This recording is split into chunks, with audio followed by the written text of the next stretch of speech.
नमस्कार दोस्तों, आप देख रहे हैं बोलता हिमाचल। मैं हूं अर्नब और लेकर आया हूं देवभूमि हिमाचल से आज की बड़ी और महत्वपूर्ण खबरें।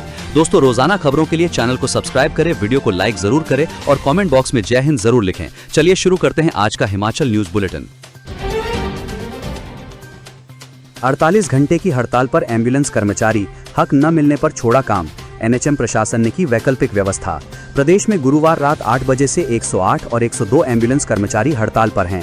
एम्बुलेंस कर्मचारियों की हड़ताल 27 दिसंबर की रात 8 बजे तक जारी रहेगी। 108 और 102 एम्बुलेंस कॉन्ट्रैक्ट कर्मचारी यूनियन संबंधित सीटू द्वारा ये हड़ताल की जा रही है। हालांकि नेशनल ग्रामीण स्वास्थ्य मिशन की निदेशक प्रदीप ठाकुर ने हड़ताल के कारण मरीजों को परेशानी न हो, इसको लेकर पहले ही सभी जिलों के उपायुक्त और पुलिस अधीक्षकों को अवगत करवा दिया है और सीएमओ स्तर पर वैकल्पिक व्यवस्थाएं तैयार करने के निर्देश दिए गए हैं। प्रदीप ठाकुर ने कहा कि जिला स्तर पर सीएमओ के साथ मिलकर वैकल्पिक बनाई गई है ताकि मरीजों को किसी प्रकार की परेशानी न हो।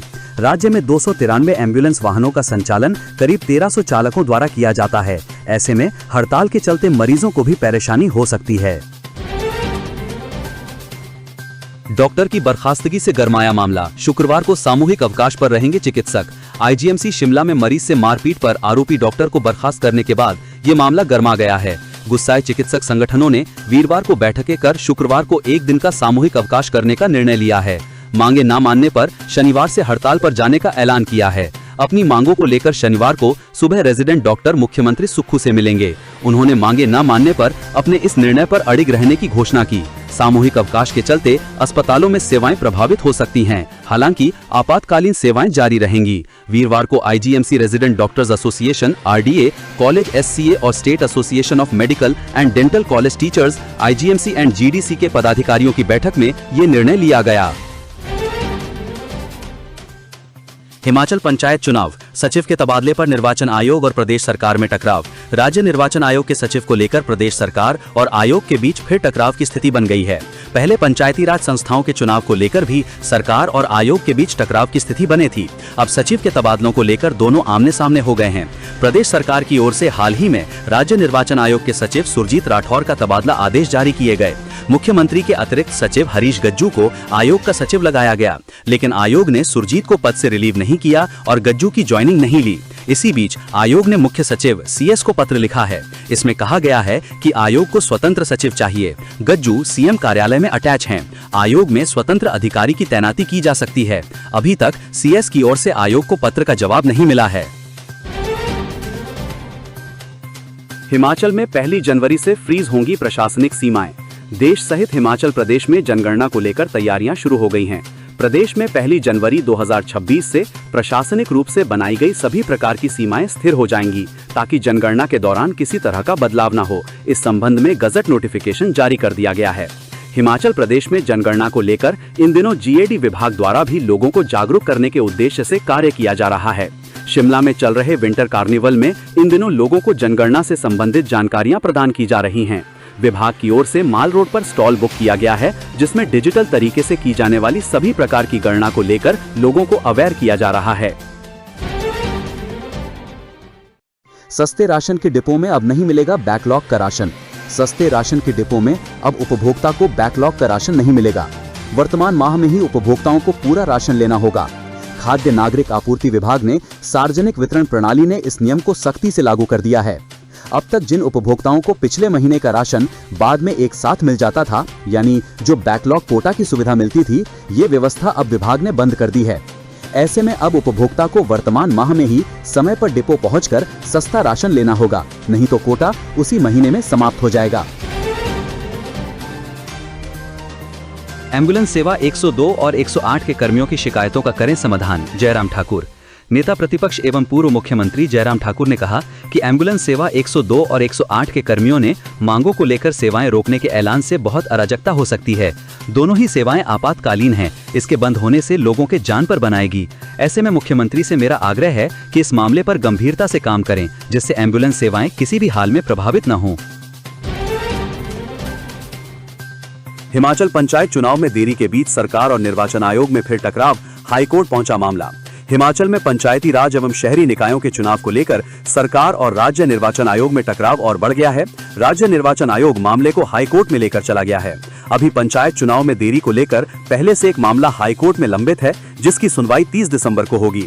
अब राज्य निर्वाचन आयोग ने सचिव सुरजीत सिंह को बदलने और उनकी जगह हरीश गज्जू को अतिरिक्त कार्यभार सौंपे जाने के सरकार के निर्णय को हिमाचल प्रदेश हाईकोर्ट में चुनौती दी है। हिमाचल सरकार ने 18 दिसंबर को हिमाचल प्रशासनिक सेवा HAS अधिकारियों के तबादले और तैनाती के आदेश जारी किए। इसमें आयोग के सचिव पद का कार्यभार देख रहे सुरजीत सिंह को हटा मुख्यमंत्री के अतिरिक्त सचिव डॉक्टर हरीश गज्जू को अतिरिक्त कार्यभार सौंपा था। न्यू ईयर पर नशे में वाहन चलाने और हुड़ंग पर जीरो टॉलरेंस, रात भर होगी पेट्रोलिंग। न्यू ईयर सेलिब्रेशन को लेकर हिमाचल पुलिस ने कानून व्यवस्था को लेकर कड़े इंतजाम किए हैं। पुलिस मुख्यालय ने राज्य के सभी पुलिस अधीक्षकों SP को स्पष्ट दिशा निर्देश जारी करते हुए कहा है कि न्यू ईयर सेलिब्रेशन के दौरान नशे में वाहन चलाने, हुड़ंग, तेज रफ्तार और सार्वजनिक शांति भंग करने जैसी गतिविधियों पर जीरो टॉलरेंस नीति अपनाई जाए। भीड़-भाड़ वाले पर्यटन स्थलों पर अतिरिक्त पुलिस बल की तैनाती के निर्देश दिए गए हैं, जिससे किसी भी अप्रिय घटना को रोका जा सके। पुलिस मुख्यालय के निर्देशों के अनुसार शिमला, मनाली, धर्मशाला, डलहौजी, कसौली और अन्य प्रमुख पर्यटन स्थलों पर विशेष चेकिंग अभियान चलाया जाएगा। नशे में वाहन चलाने वालों के खिलाफ सख्त कार्रवाई की जाएगी। IGMC शिमला वायरल वीडियो, बर्खास्त डॉक्टर का व्यवहार अपेक्षित नहीं था, CM सुक्खू। मुख्यमंत्री सुखविंदर सिंह सुक्खू ने IGMC के मारपीट प्रकरण के बाद डॉक्टर की बर्खास्तगी पर अपनी बात कही है।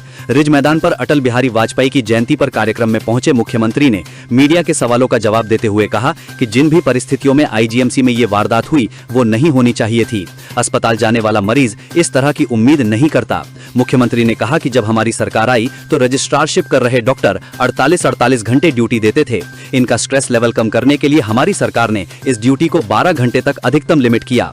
रजिस्ट्रारशिप के दौरान इनके स्टाइपेंड को भी 65,000 से बढ़कर 1 लाख रुपए किया। अब डॉक्टर ने किन परिस्थितियों में ऐसा किया, ये समझ नहीं पाया। मरीज डॉक्टर को भगवान की तरह देखते हैं, उनसे इलाज की आशा होती है। अप्रैल में पंचायती राज संस्थाओं के चुनाव संभव। हिमाचल प्रदेश में अप्रैल में पंचायती राज संस्थाओं के चुनाव हो सकते हैं। पंचायतों के पुनर्सीमांकन, पुनर्गठन और नई मतदाता सूचियां बनाने में कम से कम 2 महीने का समय लग सकता है। संस्थाओं का कार्यकाल जनवरी में पूरा होने जा रहा है। 2 महीने के लिए सरकार को पंचायतों में प्रशासक की तैनाती करनी पड़ सकती है। ऐसे में ये चुनाव आगे अप्रैल तक खिसक सकते हैं। पुलिस भर्ती को अस्थायी रूप से चयनित 232 अभ्यर्थियों का होगा narcotic drugs screening test. Kangra जिला पुलिस द्वारा हिमाचल प्रदेश पुलिस भर्ती 2024 के अंतर्गत जिला कांगड़ा में अस्थायी रूप से चयनित 232 अभ्यर्थियों, 147 पुरुष, 62 महिला, 3 स्पोर्ट्स पर्सन व 20 एक्स सर्विसमैन के लिए हेरोइन, चिट्टा, नारकोटिक ड्रग्स स्क्रीनिंग टेस्ट का शेड्यूल जारी कर दिया गया है। इसे लेकर विभाग द्वारा बाकायदा एक पत्र भी जारी किया गया है। इस बारे पुलिस जिला कांगड़ा के SP अशोक रत्न ने बताया कि शुक्रवार से शुरू होने वाली इस प्रक्रिया के लिए चयनित अभ्यर्थियों को पुलिस चौकी Tanda, doctor Rajendra Prasad medical college Tanda में पहुंचना होगा, जबकि ये मेडिकल टेस्ट परीक्षा का अनिवार्य हिस्सा है। उन्होंने बताया कि इस प्रक्रिया के लिए अभ्यर्थियों को आवश्यक दस्तावेज, फोटो व मेडिकल शुल्क के साथ पहुँचना अनिवार्य है, जबकि अनुपस्थिति या नियमों का पालन न करने पर चयन प्रक्रिया प्रभावित हो सकती है। ये टेस्ट 26 से 31 दिसंबर तक करवाया जाएगा, जिसमें जारी सूची के तहत अभ्यर्थियों को टेस्ट प्रक्रिया के लिए बुलाया गया है। मुख्यमंत्री सुक्खू ने पर्यटक सूचना केंद्र का निरीक्षण किया। मुख्यमंत्री सुखविंदर सिंह सुक्खू ने गुरुवार को माल रोड स्थित पर्यटक सूचना केंद्र का निरीक्षण किया। उन्होंने अधिकारियों से बातचीत की और दिशा निर्देश दिए। उन्होंने कहा कि देवभूमि में पधारने वाले पर्यटकों को कोई भी असुविधा नहीं होनी चाहिए। पर्यटन राज्य की अर्थव्यवस्था का प्रमुख आधार है। इस क्षेत्र को सुदृढ़ करने से आर्थिकी को संबल मिलेगा। इस अवसर पर मुख्यमंत्री ने कहा कि प्रदेश सरकार ने राज्य में प्रतिवर्ष 5 करोड़ पर्यटकों को आकर्षित करने का लक्ष्य निर्धारित किया है।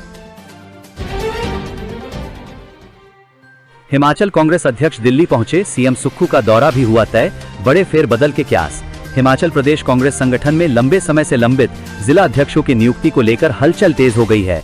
प्रदेश कांग्रेस अध्यक्ष विनय कुमार वीरवार को दिल्ली पहुंच गए हैं।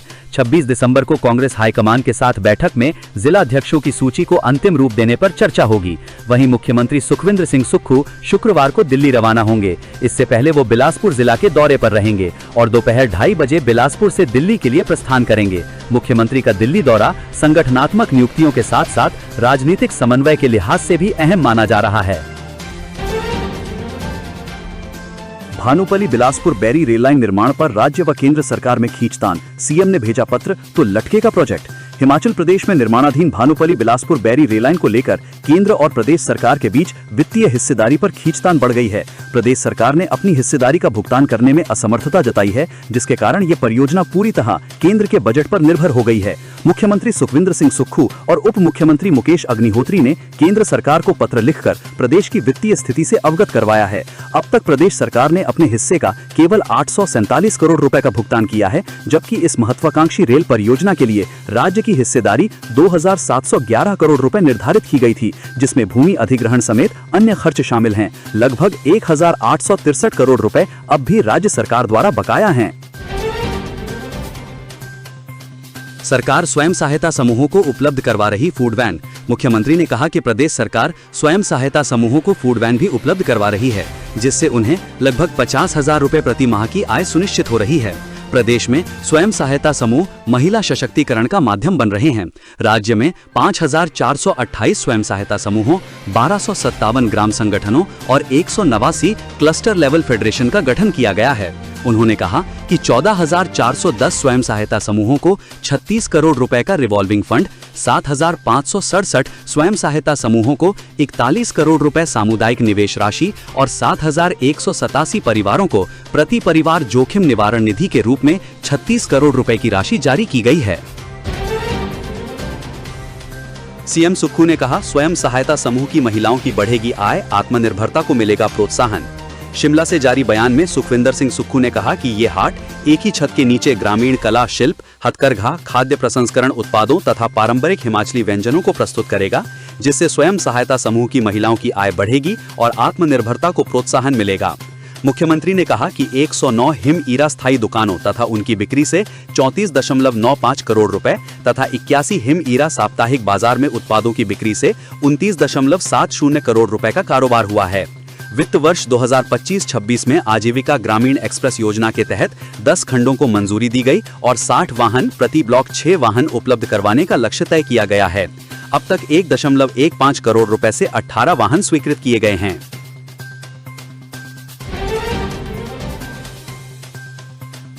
राज्यपाल शुक्ल से मिलने लोक भवन पहुंचे सीएम सुक्खू। राज्यपाल शिव प्रताप शुक्ल से क्रिसमस के अवसर पर शिष्टाचार भेंट करने के लिए मुख्यमंत्री सुखविंदर सिंह सुक्खू लोक भवन पहुंचे। उन्होंने इस अवसर पर राज्यपाल को क्रिसमस तथा नव वर्ष की बधाई दी। जानकारी के अनुसार राज्यपाल और मुख्यमंत्री के बीच आधे घंटे से अधिक समय तक सौहार्दपूर्ण माहौल में चर्चा हुई। इस दौरान लोक भवन स्तर के कुछ विषयों को लेकर मंत्रणा होने की सूचना है। उल्लेखनीय है कि विश्वविद्यालय स्तर पर कुलपतियों की नियुक्तियों को लेकर लंबे समय से राजभवन एवं सरकार के बीच तल्खी देखने को मिली है। इसमें राज्यपाल सार्वजनिक रूप से ये बात पहले ही कह चुके हैं कि कुलपति की नियुक्ति मामले में अगर लोक भवन को बाईपास किया गया तो इसमें जवाबदेही सरकार की होगी। इसके अलावा कुछ समय पहले अधिकारियों की अस्थायी नियुक्तियों जैसा विषय भी लोक भवन पहुंचा था। शिमला में 2 करोड़ से बनेगा हिमाचल हाट। एक ही छत के नीचे मिलेंगे 12 जिलों के पकवान और उत्पाद। मुख्यमंत्री ठाकुर सुखविंदर सिंह सुक्खू ने कहा कि प्रदेश सरकार ग्रामीण अर्थव्यवस्था को सुदृढ़ करने और महिला स्वयं सहायता समूहों के उत्पादों को हिम ईरा ब्रांड के तहत बाजार उपलब्ध करवाने के लिए प्रतिबद्ध है। उन्होंने कहा कि हिमाचल हाट प्रामाणिक हिमाचली उत्पादों को प्रदर्शित करने वाला एक जीवंत बाजार होगा। शिमला में लिफ्ट के समीप 2 करोड़ रुपए की लागत से हिमाचल हाट का निर्माण किया जाएगा। इस हाट की 25 दुकानों में हिमाचल के सभी 12 जिलों के महिला स्वयं सहायता समूहों के उत्पाद प्रदर्शित किए जाएंगे।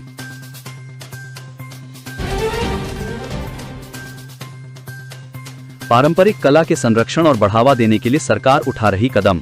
मुख्यमंत्री ने कहा कि पारंपरिक कला का संरक्षण करने और बढ़ावा देने के लिए प्रदेश सरकार ने हिमाचल प्रदेश राज्य हस्तशिल्प एवं हथकरघा निगम सीमित के माध्यम से विशेष पहल की है। कुल्लू के 11 प्रशिक्षण केंद्रों में 108 प्रशिक्षुओं को 3 महीने से 1 साल तक का प्रशिक्षण व साथ ही 2,400 रुपए का मासिक वजीफा शामिल है। कटराई, बढ़ई, सुरड, डोभी, प्रीणी, खनाग, मिथुनु जैसे गाँव में hand knitting, handloom weaving, carpet निर्माण और कुल्लवी टोपी बनाने का प्रशिक्षण दिया जा रहा है। इससे यहाँ के महिला और पुरुष स्वरोजगारी बने हैं।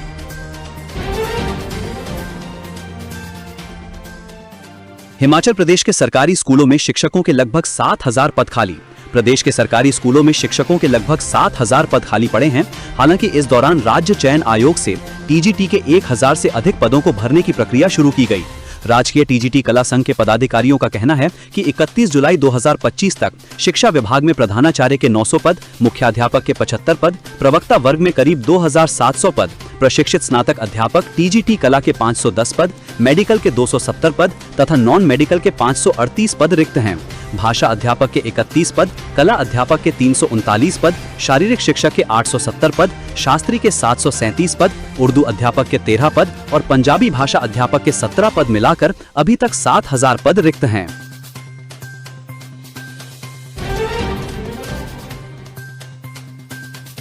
जमीन विवाद पर युवती ने एएसआई और महिला प्रधान को जड़े थप्पड़, विभिन्न धाराओं में मामला दर्ज। रास्ते और जमीन के विवाद को लेकर पहुंचे पंचायत प्रधान और एएसआई को एक युवती ने थप्पड़ जड़ दिए। घटना से मौके पर अफरा तफरी फैल गई। पुलिस ने युवती के खिलाफ विभिन्न धाराओं में प्राथमिकी दर्ज की है।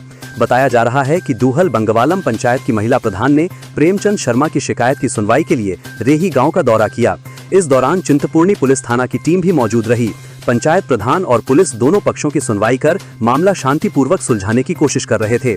इसी बीच आरोप है कि विवादित पक्ष की युवती ने बहस तेज कर दी और गुस्से में आकर अभद्र भाषा का प्रयोग करते हुए एएसआई और पंचायत प्रधान को थप्पड़ मार दिए।